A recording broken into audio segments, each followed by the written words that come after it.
Australia is a continent comprising mainland Australia, Tasmania, New Guinea, Seram, possibly Timor, and neighbouring islands. It is the smallest of the 7 traditional continents in the English conception. The continent lies on a continental shelf overlain by shallow seas which divide it into several land masses, the Arafura Sea and Torres Strait between mainland Australia and New Guinea, and Bass Strait between mainland Australia and Tasmania. When sea levels were lower during the Pleistocene Ice Age, including the Last Glacial Maximum about 18,000 BC, they were connected by dry land. During the past 10,000 years, rising sea levels overflowed the lowlands and separated the continent into today's low-lying arid to semi-arid mainland and the 2 mountainous islands of New Guinea and Tasmania. Geologically, a continent extends to the edge of its continental shelf, so the now separate islands are considered part of the continent. Due to the spread of animals, fungi and plants across the single Pleistocene landmass, the separate lands have a related biota. New Zealand is not part of the continent of Australia, but of the separate, submerged continent of Zealandia. New Zealand and Australia are both part of the wider regions known as Australasia and Oceania. Geography and name. With a total land area of 8,560,000 square kilometres, the Australian continent is the smallest and lowest-lying human-inhabited continent on Earth. The continental shelf connecting the islands, half of which is less than 50 metres deep, covers some 2,500,000 square kilometres, including the Sahul Shelf and Bass Strait. As the country of Australia is mostly on a single landmass, and comprises most of the continent, it is sometimes informally referred to as an island continent, surrounded by oceans. Archaeological terminology for this region has changed repeatedly. Prior to the 1970s, the single Pleistocene landmass was called Australasia, derived from the Latin australis, meaning southern, although this word is most often used for a wider region that includes lands like New Zealand that are not on the same continental shelf. In the early 1970s, the term Greater Australia was introduced for the Pleistocene continent. Then at a 1975 conference and consequent publication, the name Sahul was extended from its previous use for just the Sahul Shelf to cover the continent. In 1984, W. Filewood suggested the name Meganesia, meaning Great Island, or Great Island Group, for both the Pleistocene continent and the present-day lands, and this name has been widely accepted by biologists. Others have used Meganesia with different meanings. Travel writer Paul Theroux included New Zealand in his definition, and others have used it for Australia, New Zealand and Hawaii. Another biologist, Richard Dawkins, coined the name Australinea in 2004. Australia and New Guinea has also been used. Geology. The continent primarily sits on the Indo-Australian plate. Because of his central location on its tectonic plate, Australia doesn't have any active volcanic regions, the only continent with this distinction. The lands were joined with Antarctica as part of the southern supercontinent Gondwana until the plate began to drift north about 96 million years ago. For most of the time since then, Australia and New Guinea remained a continuous landmass. When the last glacial period ended in about 10,000 BC, rising sea levels formed Bass Strait, separating Tasmania from the mainland. Then between about 8,000 and 6,500 BC, the lowlands in the north were flooded by the sea, separating New Guinea, the Aran Islands, and the Australian mainland.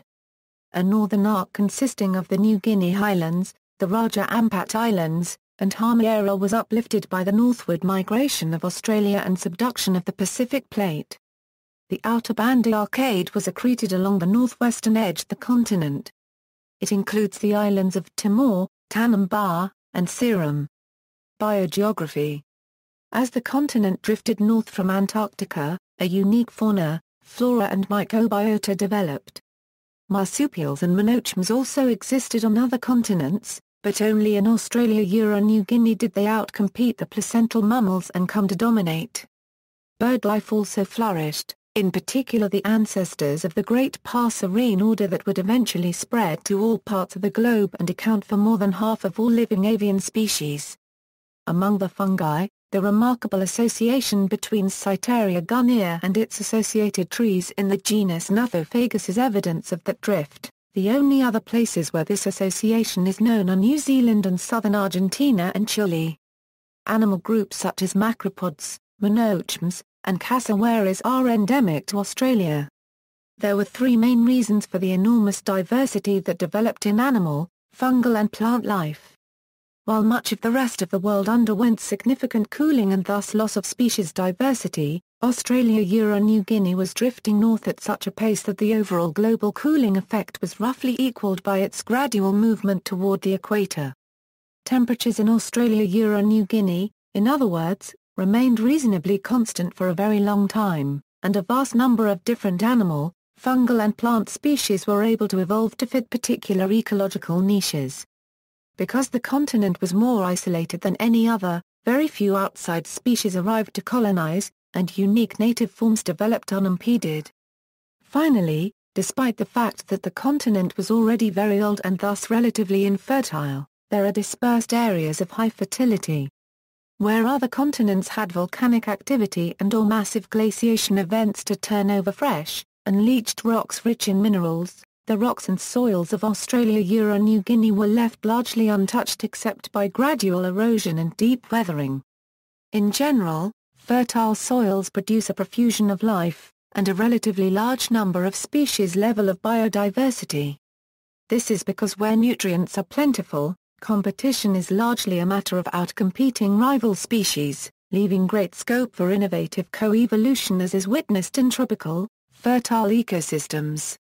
In contrast, infertile soils tend to induce competition on an abiotic basis, meaning individuals all face constant environmental pressures, leaving less scope for divergent evolution, a process instrumental in creating new species.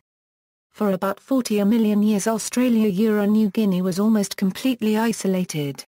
During this time, the continent experienced numerous changes in climate, but the overall trend was towards greater aridity.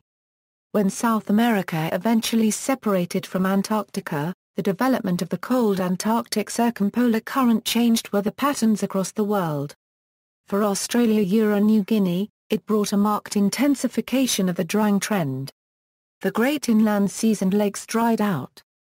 Much of the long-established broadleaf deciduous forest began to give way to the distinctive hard-leaved scleropilous plants that characterize the modern Australian landscape. For many species, the primary refuge was the relatively cool and well-watered Great Dividing Range.